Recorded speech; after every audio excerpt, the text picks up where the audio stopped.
Good morning, everybody, and thank you once again for joining me at the African Reform Movement channel, where we discuss everything African Reformation with an emphasis on Ghana. I'm your host, Uche Noka, and as ever, we have the distinguished Dr. Nii Darko with us. We got the time right today, so you should be able to join us. Welcome to those of you who are joining us for the first time. Just to let you know that Dr. Nii can be reached on social media. These are all his social media platforms here. If you don't have the opportunity to take them down right now, not a problem. All of this information is contained within his description bar on his YouTube channel. We ask that you please send all questions regarding this episode via the chat function whilst we are live, because if you have a question after we come off air, unfortunately, it's not going to be answered, okay? All of Dr. Nii's books can be purchased at his store here, as his Book Nook store. So you can take a note of that. Also, if you're not able to write everything down now, I've put all his information in his description box. Dr. Nii also has a website, sankofaafrica.com, where he goes into depth on a number of different things. He has full in-depth pieces there that you can read at your own leisure, and maybe contact him via his social media if you require any further clarification on those. Okay? So without further ado, our topic today is the 2022 budget and you.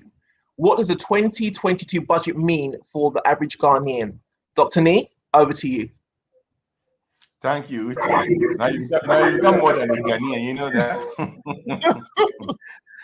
Fellow Ghanaians, as your president likes to say, fellow Ghanaians, we are talking about one of the most important things. You know, usually we say budget, but actually it's supposed to be budget and economic policy.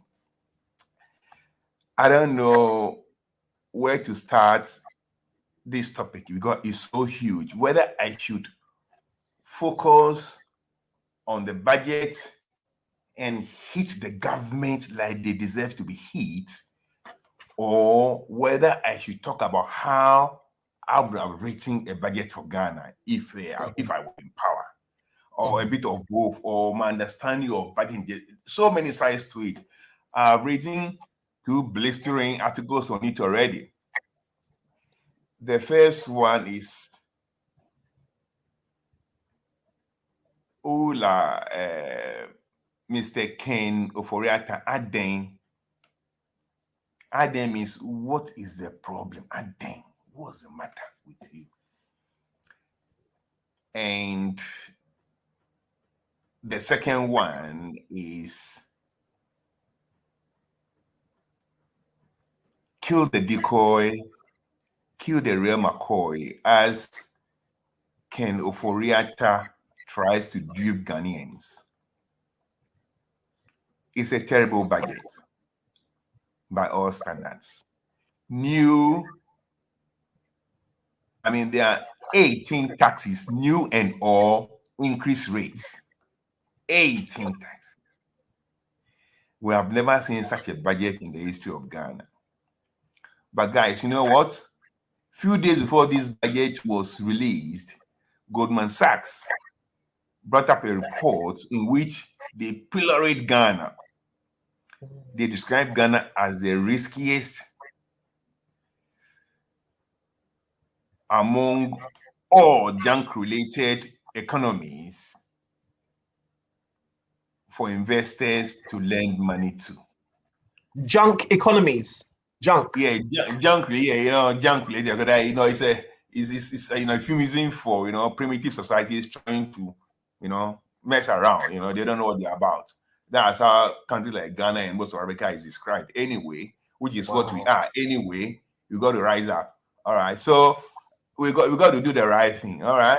Now, and Ghana is supposed to be one of the worst among the worst. And in the review under it, this is actually what drove the budget we have right now, and we'll come to it briefly. We are just messing up. All right. Now, they said 3 things. One, that Ghana's debt, sovereign debt, is unsustainable. The sovereign debt of Ghana in January 2017, when Akufo-Addo took over, was 120 billion Ghanaian cedis. From independence, from 1957 to 1917, 60 years, Ghana's debt was 120 billion cedis. Between that time and now, over 4 years, Akufo-Addo government alone has added 250 billion. Okay, they have not made it 150. They have not made it 250. They've added 250 billion. Okay, now for 60 years, our total debt was 120. That is $2 billion a year.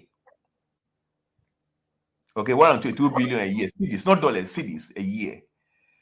In 4 years, Akufo-Addo has added 250 billion. So for Akufo-Addo, every year Ghana has added more than 60 billion cedis. For more than 60 billion cedis per year. He hasn't built an ABA. He hasn't built a secondary school. He hasn't built railways.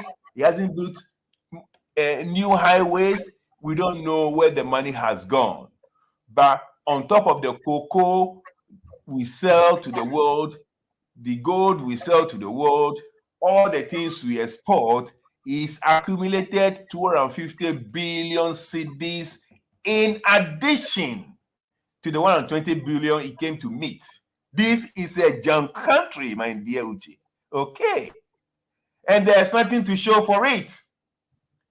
And Goldman Sachs was saying that at this rate, our debt to GDP ratio was 81.5, unsustainable. And then they went on to say that, hey, we are going to, of the junk-related economies, we are going to have the widest together with Somalia, and we are going to have the widest fiscal deficit next year. Forget about Somalia, forget about Libya, forget about Syria, we are going to be a laughing stock. The widest fiscal deficit even among the junk countries. Now, but sorry, can I ask a question? How is it that with the export of gold and cocoa, that debt has been piling up every year? What has been happening? Has no one been trying to find out why these books don't balance? Well, because we have a constitution that immunizes the president. There is nothing you can actually do except people rise up and take back power for themselves. There is nothing you can do. You take any matter to the Supreme Court, you will lose. Because this president alone has appointed 8 judges to the Supreme Court. And he's made it 18, the largest Supreme Court on planet Earth, for a population of 30 million who could not feed themselves. All right, we are in a real mess. Now, when they say junk-related economies, this is what it means. That a government can borrow 250 billion cedis that nobody could hold him accountable for. Where would this happen? Wow. And I'm not writing it. Goldman Sachs wrote it, and they quoted IMF sources. They're going to have one of the widest fiscal deficits. Now, those who don't understand, fiscal deficit basically means, if you pay, you are chopping more than your salary. Okay, it means that your revenue does not meet your expenditure. Your expenditure far outweighs your revenue. Okay, so if you earn 100 cedis, you are spending 200 cedis. So you have to borrow or do what? Tax people or do what? Print more money. And that's exactly what this government is going to do. All right? No ifs, no buts. Next slide, first slide. Okay.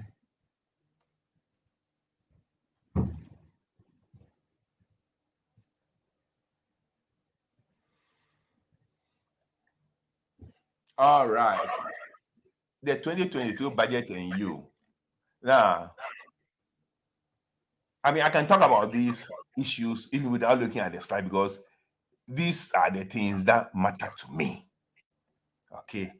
So we have broadly 2 agendas. Either you are a tax terrorist or you're a tax liberal. Just a minute. Okay. You would have a lot of money chance with No.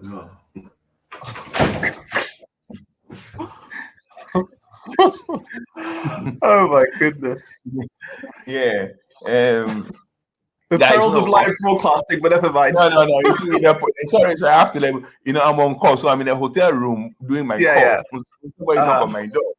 All right. Anyway, if you want to know what tax terrorism is, when you get chance, you can read 1 Kings chapter 12. It's about Rehoboam. Rehoboam was the son of Solomon, who became king of Israel after the father died. And at the time he died, the time he became king, there was another guy called Jeroboam. Their name can confuse people. Jeroboam. Jeroboam was a superintendent of works. He looked after Solomon's mansions and palaces and things. And he saw how Solomon was wasting money, and he tried to overthrow Solomon. And Solomon got wind of their plan, so he ran away to Israel in Egypt. When Solomon died, Jeroboam came back and he mobilized people to go and meet the new king. And when he went to meet the new king, now listen carefully. He told the new king that, please, we have come to see you so that you lighten the burden, the yoke, the tax that father imposed on us. Now, if you did this, they will forever be your servants. He didn't tell him what will happen if you didn't do it. But I said, if you did this, they will forever become your servant. It was a conditional statement. If. Then Rehoboam told him that, okay, you go and come back in 3 days' time, and I'll give you an answer. Then Rehoboam went to consult his father's advice, the elderly people, his father's advisors, and they told him that, yes, do what the people want, do what Jeroboam wants, and Israel will be yours. From there, he decided to consult his own friends, the young guys he grew up with. And they said, hey, don't do this, don't be stupid. You are the king, okay? Do what I want to do. Be tough on them. Don't release them. Tighten the burden. Tighten the burden. And he decided to go with his friends' advice. Now, you all know that Solomon was a pathological womanizer, don't you? Yes, we all do, yeah. Very much so. And that always comes with wasting state money. Because you have to prove to the women that you are the king. You own everything. You know, you are the highest bidder in everything. So when you see a country that is imposing taxes on its people, you got to wonder, is the king a pathological womanizer? Where is the money going to? Even wise King Solomon couldn't handle it. He had to burden his people with heavy yoke with taxes. Because whenever he spends, somebody will have to pay. There is no free lunch anywhere. The wise king messed up. If he was alive today, he would be called a tax and waste king. Now, if Solomon, the wise king, could go that wrong, what about ordinary mortals like those around, floating in Africa and misbehaving? So we are a junk country, okay? Now, the third day came, and Jeroboam and the people went to see the king. And the king said, hey, guys, you haven't seen anything yet. My little finger will be thicker than my father's waist. If you call my father a tough guy, I'm the toughest guy imaginable. Get out from here. And he rejected their petition.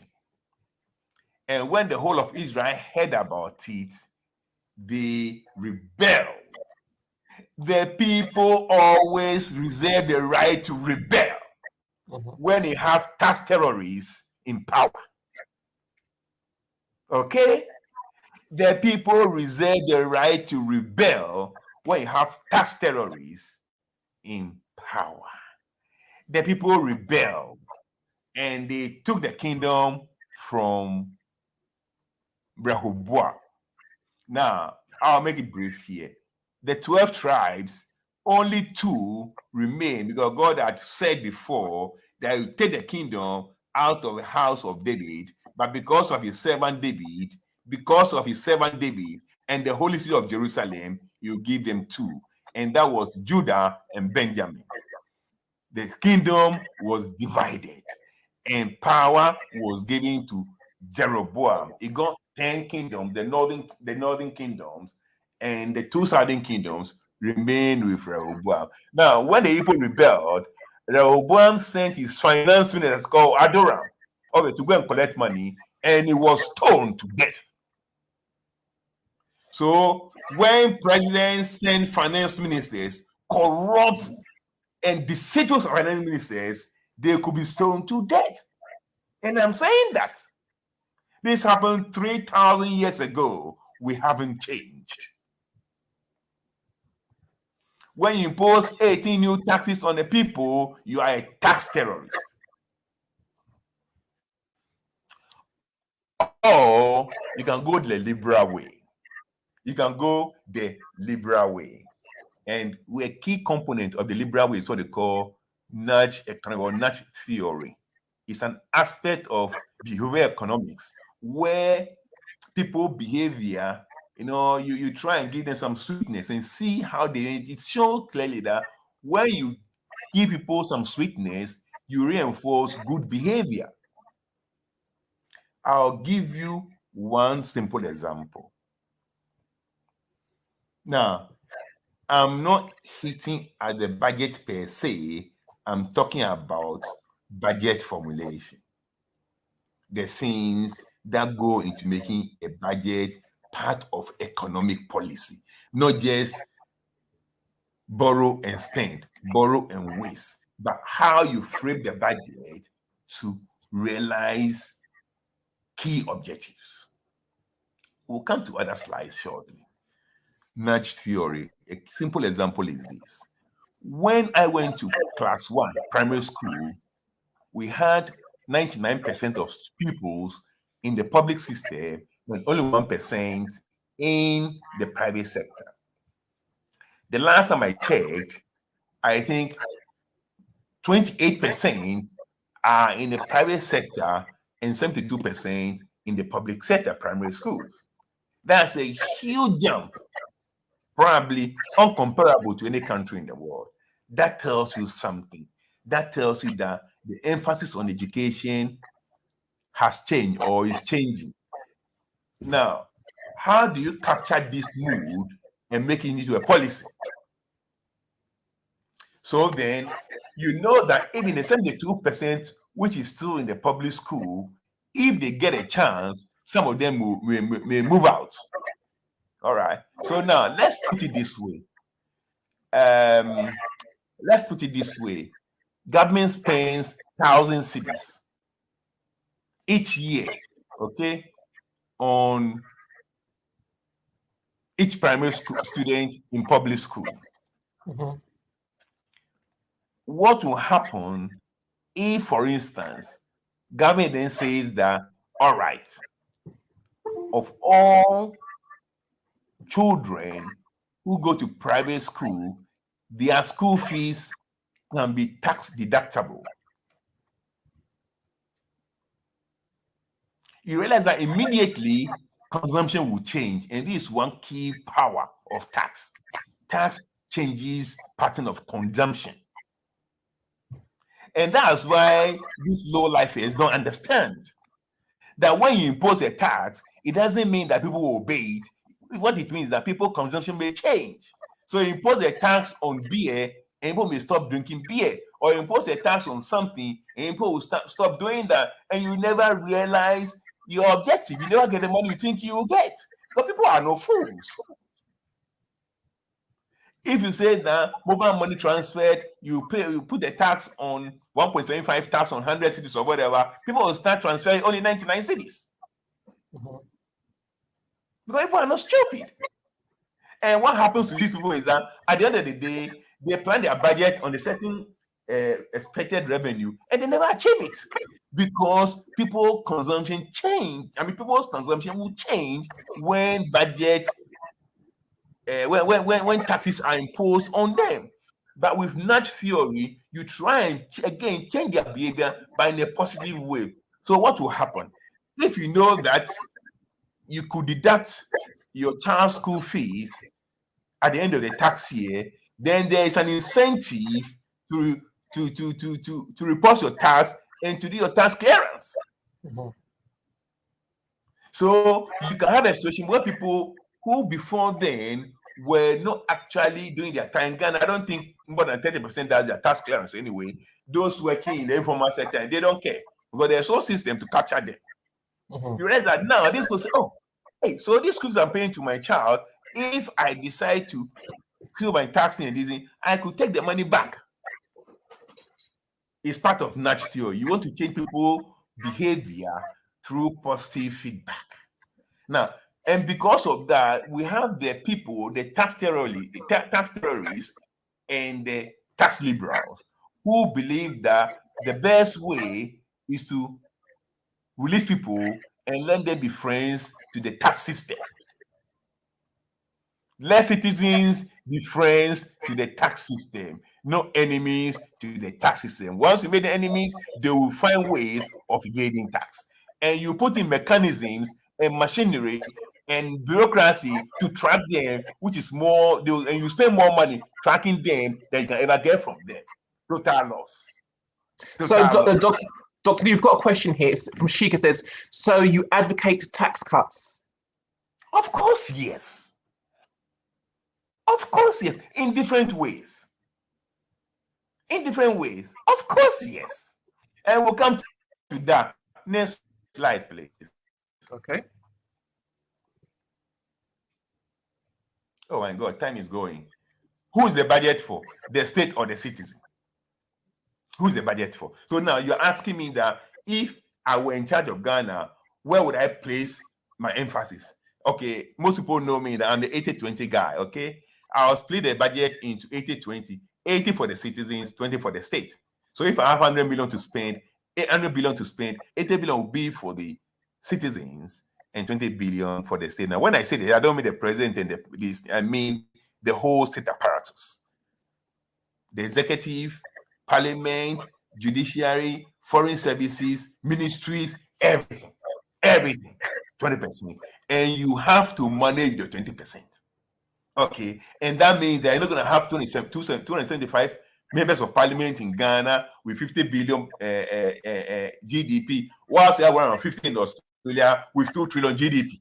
All right, you can't have it that way. That's not the way to manage an economy, because all these things go into the cost of running the state, and it's way above when you spend all your money on the executive and the legislature and whatever, very little will be left for the citizens, and that's where we are. And then to get something from the citizens, you spend more, and when you cannot pay, you go back to the citizens to tax them to pay. It doesn't work that way. It has never. No country has taxed itself into prosperity. It doesn't work that way. So for me, 80% will come to the citizens: roads, railways, hospitals, schools, and all those things. And 20%, I've talked about this at length in other fora in terms of how to manage our resources. Like I'm saying, 20% to everything that the state does for itself, and 80% for the citizens. Without the citizens, there is no state. Next slide. Where does revenue come from? Revenue comes from wealth of the citizen. Okay? It doesn't come from anywhere. The wealth of the citizen. Now, what is wealth? Wealth is accumulated where your income far exceeds your expenditure. So you earn 1,000, you spend 400, you have 600, then you are accumulating wealth.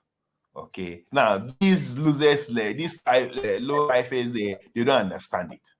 They don't understand it. Okay, they have no clue what wealth is. In the same way, they don't understand poverty. Poverty is said to exist when your expenditure far outweighs your income.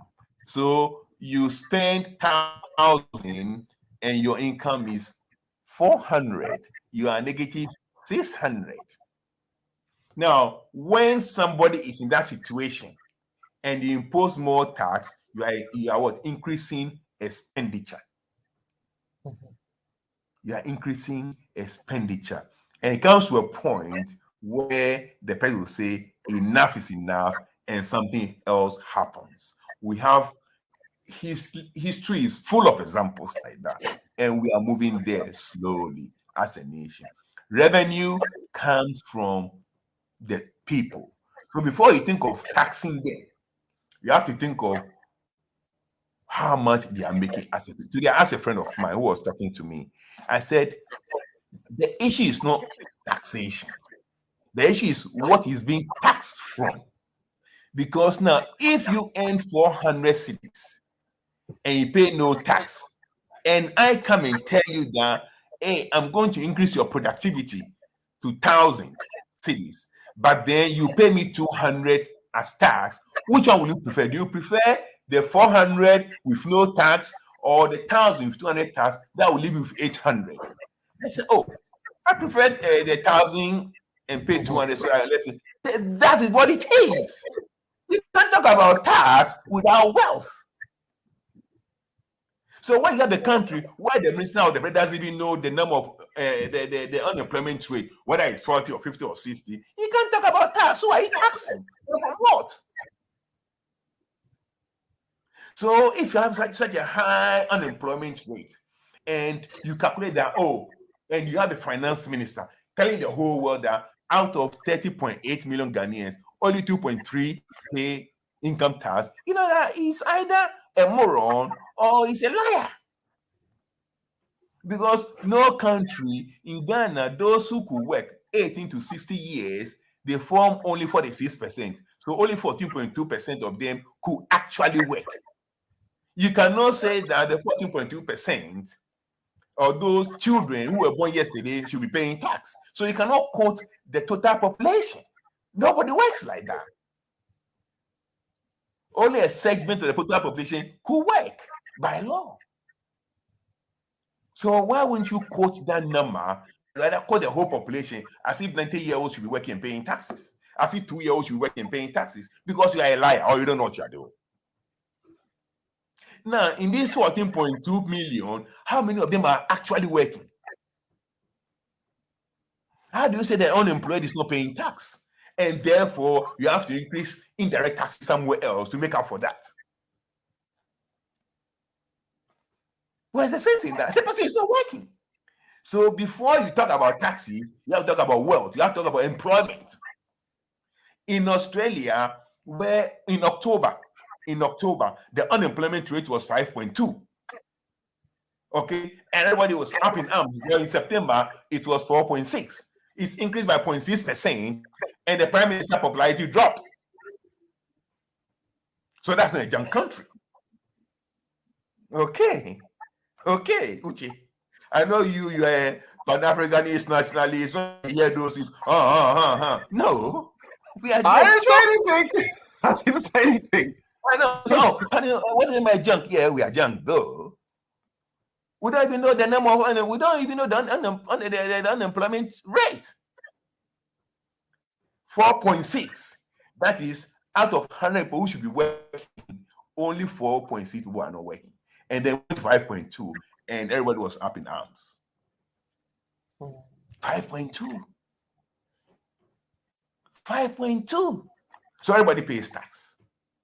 And because of that, our VAT, or GST as we call it here, since 1996 has remained 10%. There is no need for government to increase indirect tax to make up for income tax. Everybody pays. Everybody pays. We are joking, my sister. Before you tax somebody, you have to think of wealth creation.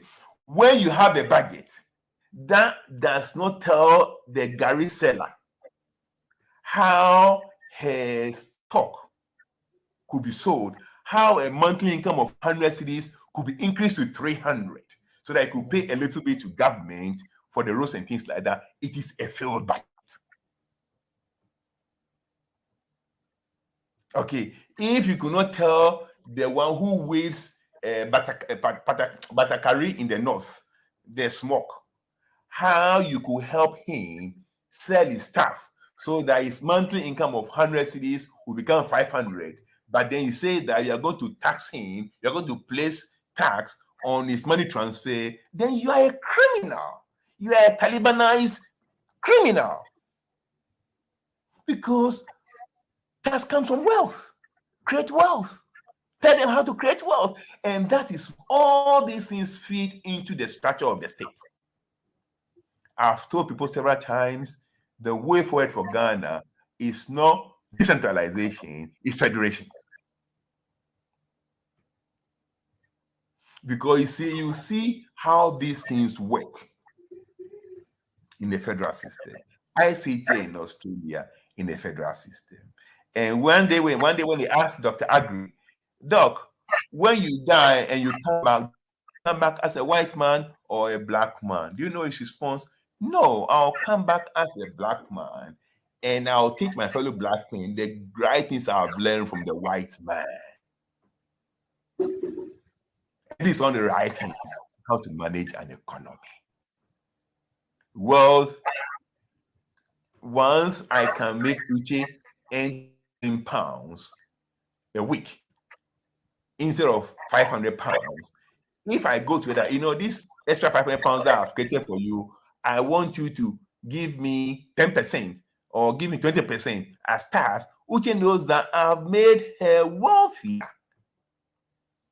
And by paying the tax, I'll build infrastructure to making other people wealthier. Because they can see what the taxes are used for. But here, we can see what even 250 billion cedis have been used for.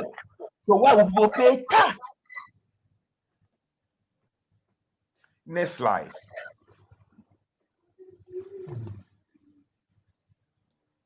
Where should money be spent? I was talking about already. 80% on the citizen, 20% on the state. Next slide. How do you plan an economy? All right. Here, we have something we call forecast. And I'll tell you how sensible people work. Our largest export in Australia is iron ore. Okay, last year, Australia made $125 billion from iron ore. Okay, made 150. Iron ore alone can pay Ghana's debt from independence to what Akua has added in 1 year. Iron ore, $125 billion. Because of COVID, we delayed our budget for this year to October instead of May. And in that budget, listen to me carefully, okay? In that budget, the benchmark price for iron ore was made $55 per ton. $55 per ton. Do you know the highest rate of iron ore, the highest price of iron ore this year?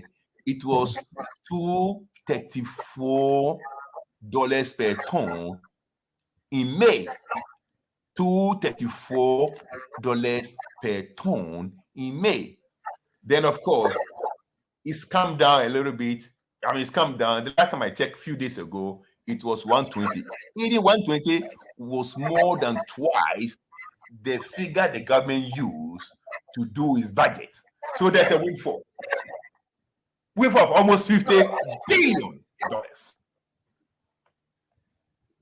on top of what the government has budgeted for. And that's forecast. When you are forecasting, you go very, very conservative so that you don't run short. Mm-hmm. Government would have said, we'll put it around 200. It's not big like Labour governments do. Conservative governments don't do that. That's why they're conservative. They take, and that is very scriptural. You know that? I think it's in Luke 8 or somewhere there, when Jesus Christ was talking about when you are invited to a banquet, you go and sit at the low place. And when the party man comes and he lifts you to the high place, you feel glorified.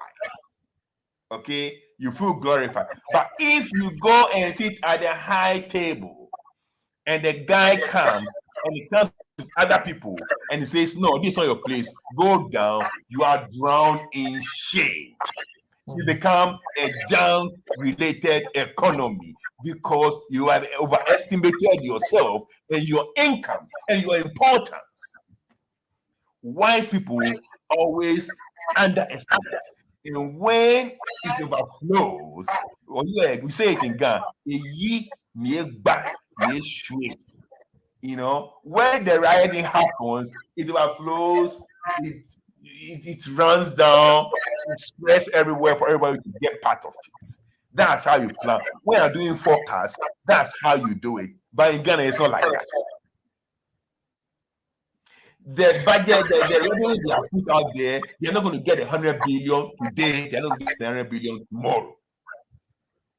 And the expenditure that they have put there, they will blow it. They will blow it by 6 months. Because that's how we are. And then they will start thinking of, because of the year, then they come with taxes. Like they did in 2017, when they bought the electric car tax. In July, mid-budget, they run out short of money, and then they quickly go and sell sovereign bonds. They go and sell our sovereignty to get money to catch up because they are not getting their revenue. But people are not stupid. When you impose tax, they change their behavior, they change their consumption. They don't understand it. I finished economics in O-level in 1984. Even there was an average student. I don't know what I was doing. I was just fully around. In a little town called Dodowa. But I understand. I'm not a fool. I understand that if somebody imposes tax here, I'll detour. Now, how do you plan an economy? Here we call it forward estimates. You see the finance minister. You see that finance minister? Okay. He came and stood there and just talked. 348 pages of nonsense. When you are planning an economy, it's no different from when you are building a house. Okay. When you're building a house, you don't just plan for the foundation and then you plan for the walls, then you plan for this. You plan for the whole house and how you're going to build it and how you're going to finance it over a period of time, isn't it? We call it forward estimate. If I should die and come back, I will come back as an African and teach those jokers the right things, the good things I've learned from the white man. But I'm not going to die now anyway. I'll teach them before I die. Okay. So that's what we call forward estimate. You see this guy, the finance of Ghana. In the budget, government is projecting to receive 100 billion cedis in revenue, and is planning to spend 137 billion cedis for whatever. Okay, so we have a budget deficit of 37 billion. Okay, this after he's brought in 18 new taxes, or 18 new or increased taxes of old taxes, 18 in all, change taxes. And with that, we're running a deficit of 37% over revenue. Amazing. Amazing.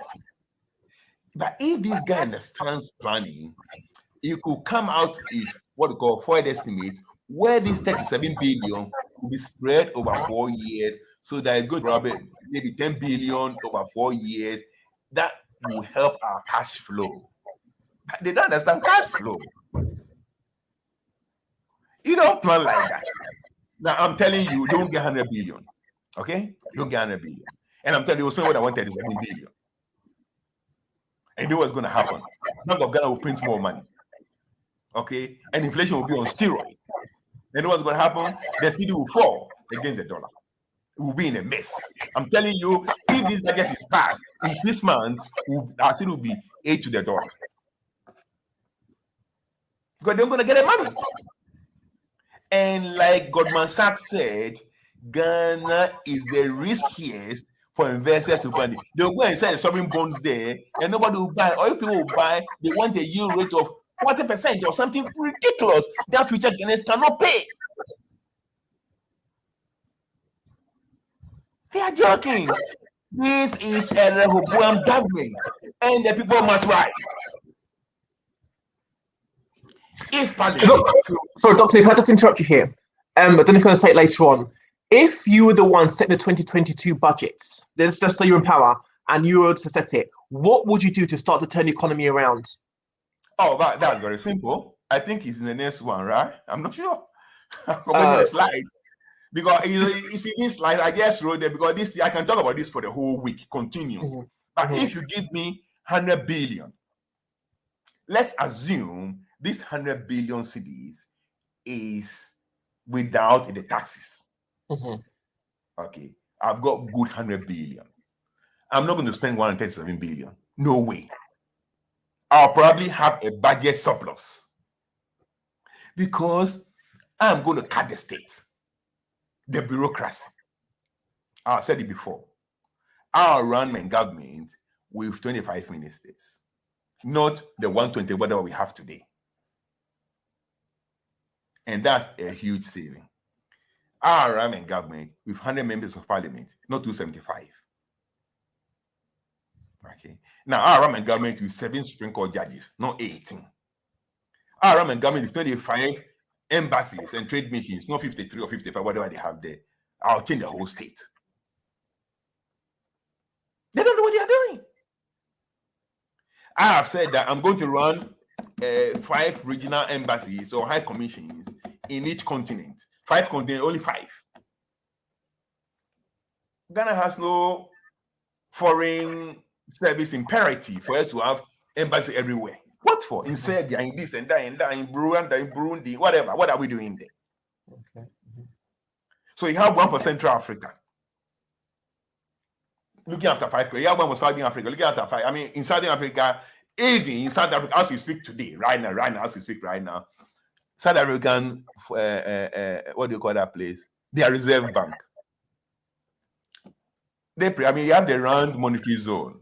Okay, South Africa, Lesotho, Swaziland, Namibia, and now Zimbabwe wants to join. So really, it's one economy and satellite economies.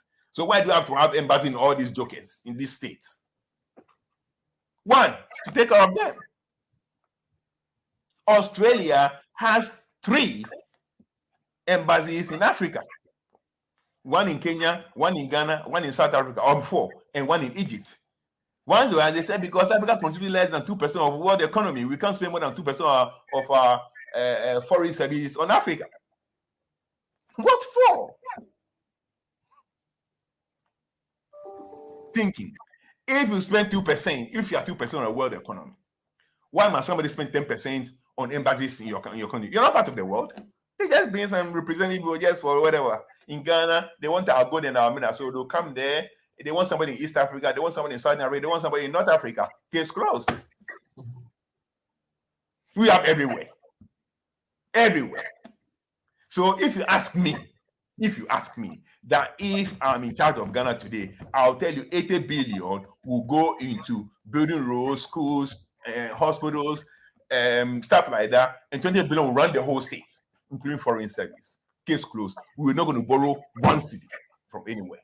We're not going to print 1 cedi to weaken our economy, let inflation rise up, weaken the currency. We're just doing something, my dear. Next slide. So here, before you go, last slide. So, forward estimates. That's what Jesus Christ said, that a wise man, before he builds a house, sits down and plans from beginning to the end how much everything's gonna cost, and that's how wise people do things. Okay, you do forward estimate. So for me, I'll sit there and tell Ghanaians that okay, this year we are in 10% budget deficit. Okay, in 2 years' time, we'll be running 5% budget surplus because this is what I'm going to do. This is where increased income is going to come from. This and that. This and that. This is how we're going to mobilize funds. Because it's not just telling people income and expenditure, it's an economic policy.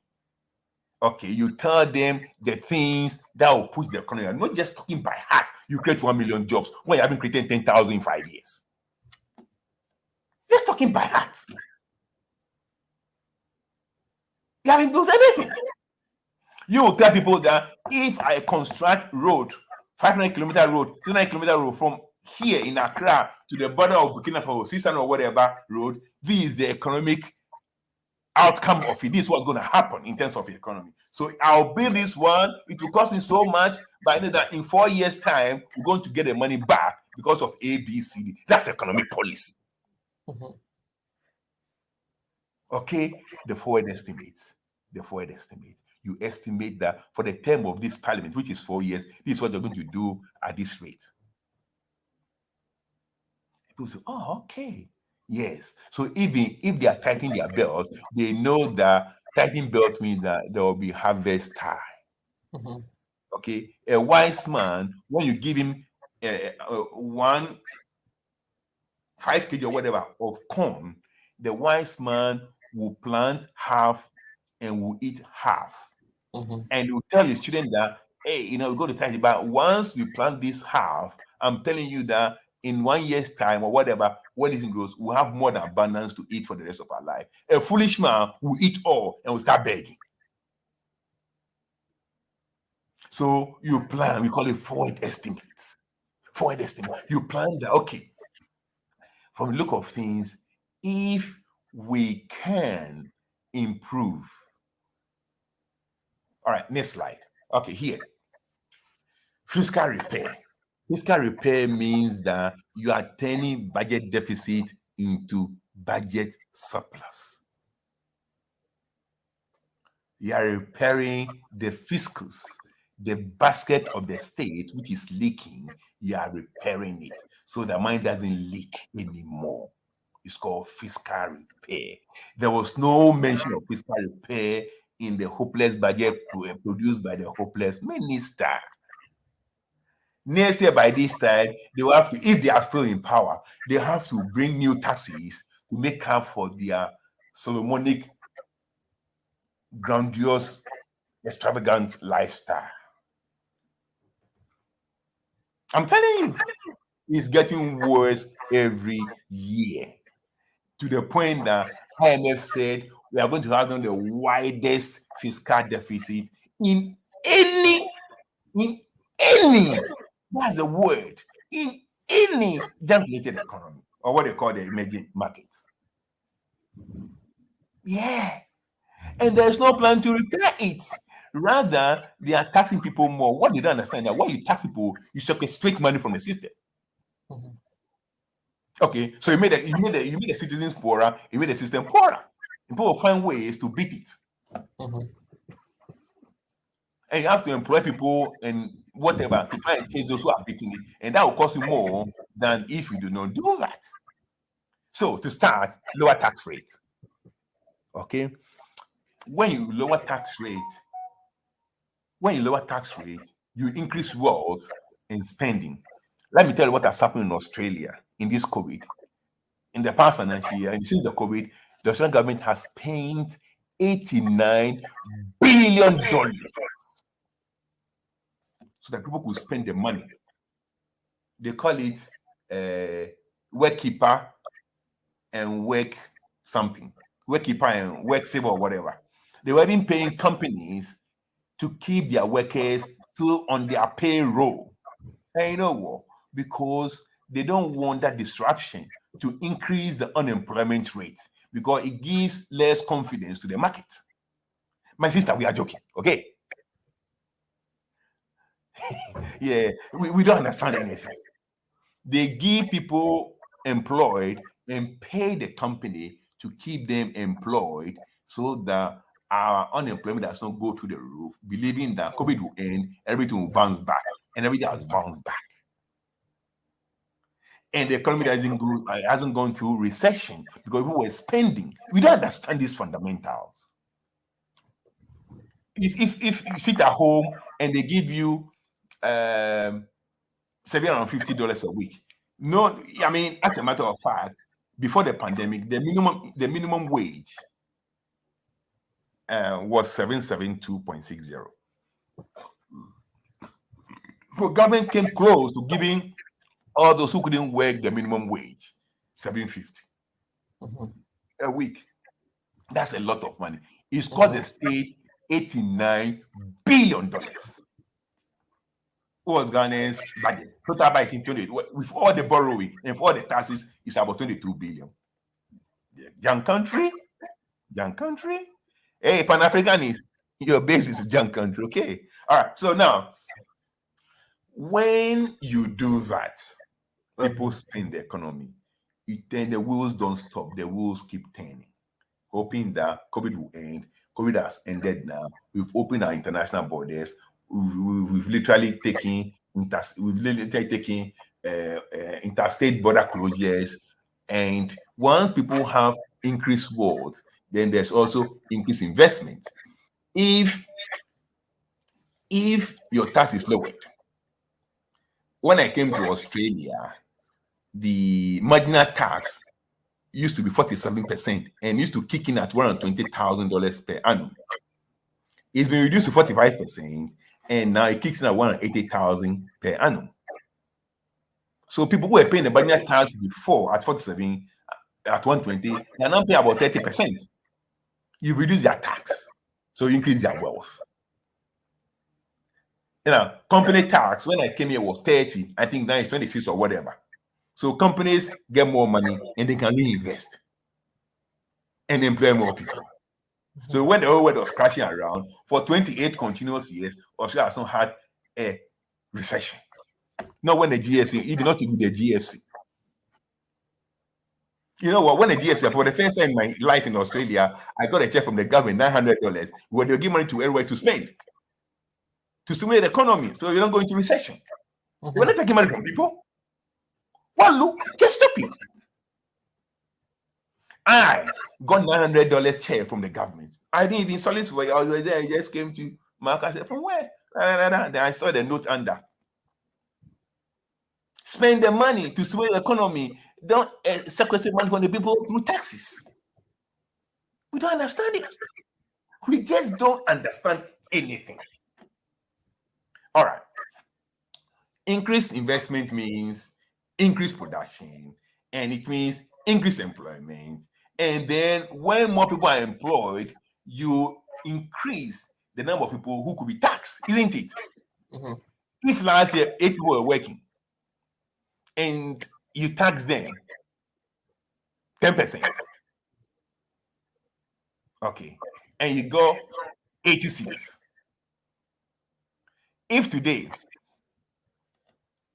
20 people are working, then to get the same 80%, you only tax them 4%.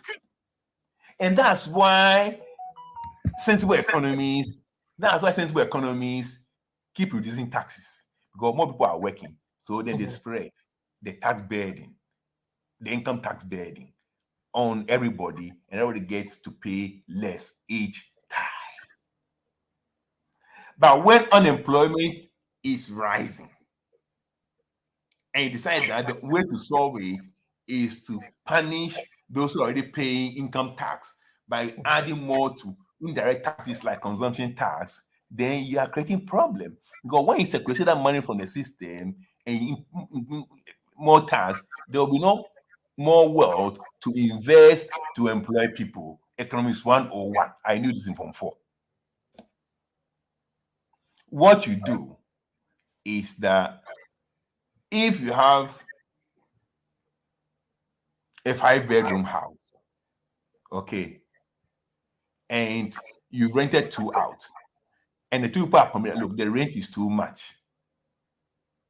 What you do is that you rent the other 3 and then you reduce the rent for all of them, because these three people will come in, and because of their rent, you can reduce the rent for others, and they all live in peace. That's how you look at it. But we don't get it, do we? And the last thing of fiscal repair is not only on the revenue side, okay? It's only on the revenue side. It's also on the expenditure side, because those are the two that create wealth or that create poverty. You reduce government expenditure, and I've told you how I'm going to do that. I mean, in terms of the wealth, we can talk about it the whole day. But I have a way, or I have a plan on how to increase the wealth of the Gary seller, because you have to understand production ends with consumption. So you can produce all you want. If there is nobody to consume what you produce, you remain poor. Okay. So our farmers, our small business, and whatever, you have to find a way of increasing the consumption of their food. And I've told you all people that under economic federalism, we're going to have chamber of commerce and industry in every state, and in every district, you're going to have what you call small business advisory board. Okay, we're going to have a whole dedicated ministry called digital economy, from a search. digital economy, small business, and deregulation. This is what build a new economy. You got to plan. You got to put infrastructure in place, both physical infrastructure and human infrastructure. Okay. Now, recently, I hear our vice president going around talking about digital. I've been talking about digital economy from 2010. It's not in my books. Somebody came to my program, took it from there, took it from here. Hey, go and talk about digital economy. Rubbish. They've been campaigning since 2008. Have you ever mentioned digital economy before? It's all in my book. You have to do digital economy. You need a minister to look into digital economy, how to move from an analog economy, junk-related economy, to a more digital economy. But you cannot do that without taking with you small business. In Australia, 96% of all employers, 96% of all employers are small business. And there's 70% of the whole economy is small business. Small business is the engine of the economy. Okay, they don't even know, so they don't have any minister. They have over 2,000 ministers, not one for, because they don't know the role of small business. So now it's not just standing there and talking 100,000 a year, this and that and that. What is your economic policy? How does the budget build the economic policy that is going to target small business and move them from where they are? Because if they are down, the economy will be down. You can tax all you want, but we look at it the other way around. And deregulation, reduce red tape. Reduce red tape. These are the levers that more the economy stand on. More the economy stand on. These are the levers. Digital economy, small business, and deregulation. And only name with that one I say this. Anywhere in the world, not only in Ghana, you build the economy around your budget and the policies. And this is how you go about it. Cha Omanyaba. Thank you for that, Dr. Nii.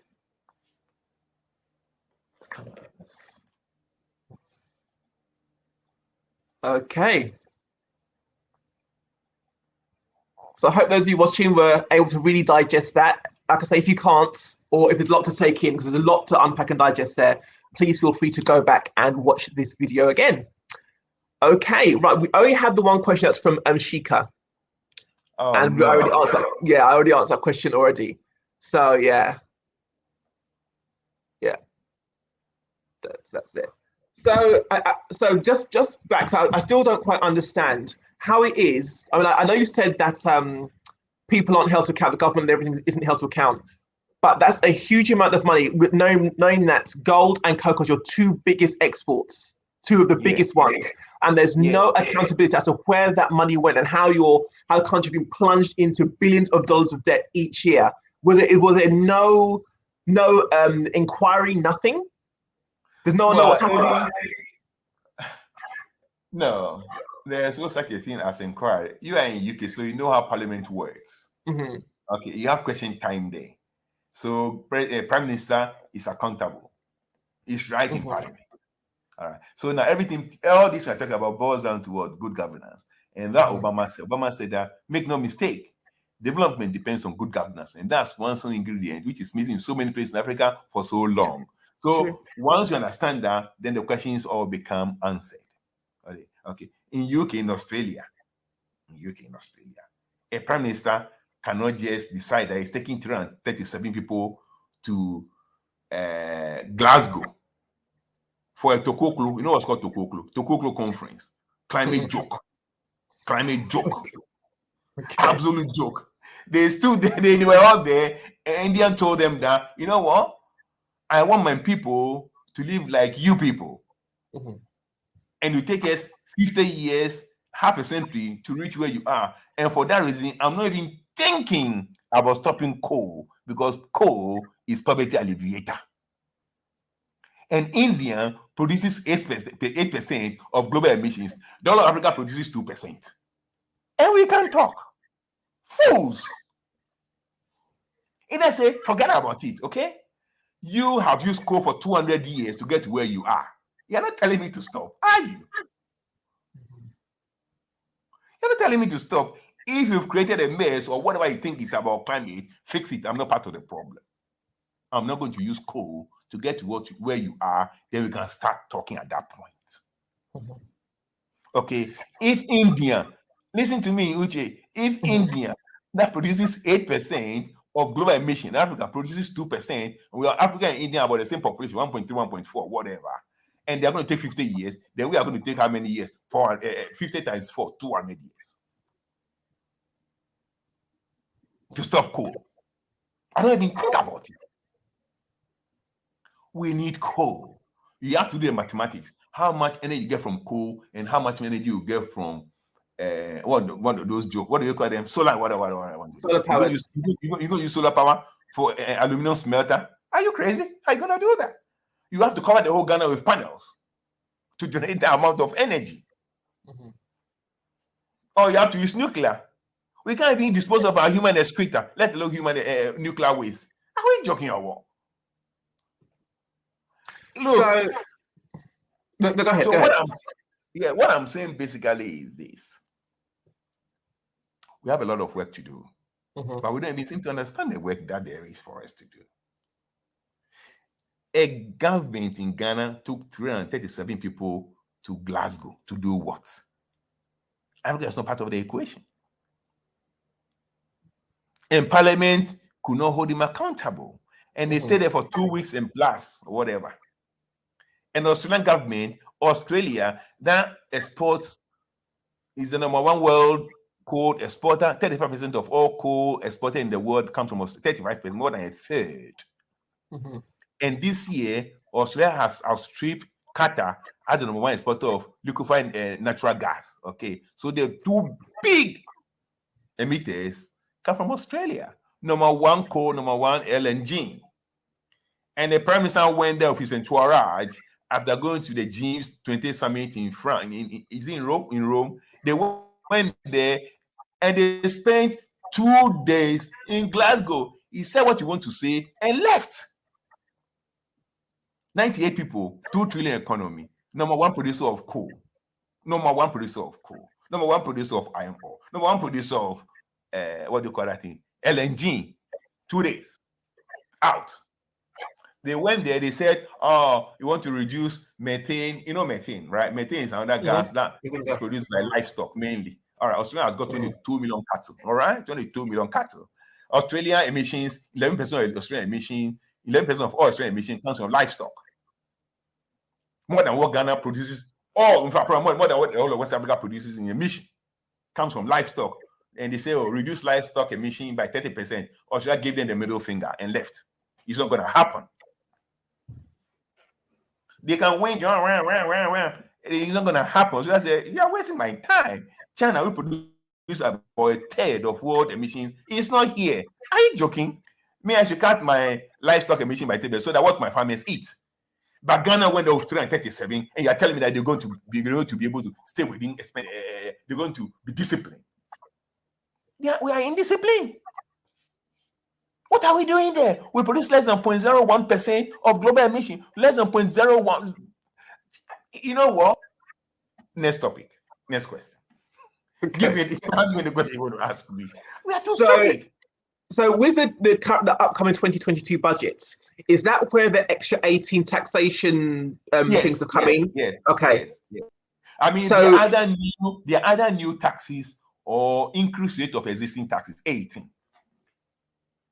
but they didn't. So they didn't see that what they were taxing people for wasn't kind of the best way of doing this. Now they added 18 extra. Which how are they going to administrate that? How are they going to watch over that? How are they going to make sure it's done? That's not the way. You are thinking correct. That's not even the way they think. They don't think like that at all.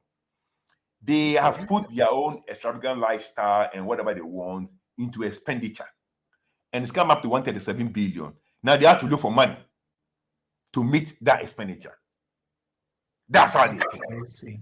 So now they go around. Oh God, the whole world will laugh at us. So if our income is only 80 billion, we're going to spend 137 billion. Then we are running a deficit of 57 billion. Over our revenue is almost 70% or 80% deficit. Okay, that's not palatable. No, the international community right itself complete. IMF has already predicted that we're going to have the widest fiscal deficit of any junk country. So we have to do something to look good on paper. Okay, so then they have to impose all these taxes to beef the budget revenue to about 100 billion.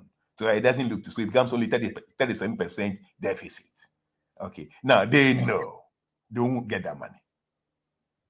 But that's the next season. Okay, they know that once everybody's eye is closed and everybody looks somewhere else, the Bank of Ghana will print more money for project financing. It's a disaster. It really sounds like a terrible disaster, actually. Yeah. It is. It's a disaster. And when I brought these things up, you should come and see the feedback. Parliamentarians didn't know. Before from parliamentarians.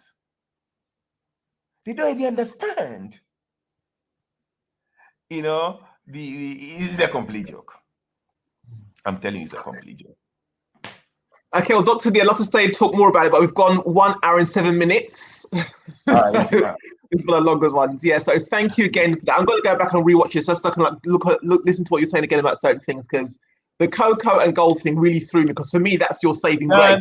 Ghana at the moment is producing about, I think Ghana is producing about 25% of world cocoa. Between Ghana and Ivory Coast, we are producing about 60% of world cocoa. All right. Ghana is number one gold producer in Africa. We've overtaken South Africa. After 500 years of gold production, Ghana has come back to lead. And that's why we're called the Gold Coast. And they brought this name Ghana, a desert village somewhere around Mali, whatever. But that's for another day. All right, they brought this village desert, what do you call it? Village desert, whatever, village desert, whatever, to a prosperous and the tropical rainforest, and they call it Ghana. Okay, they gave the wrong name. We are the Gold Coast. We've come back to lead gold in the world. Per density, per land size, Ghana is bigger in gold than any country in the world.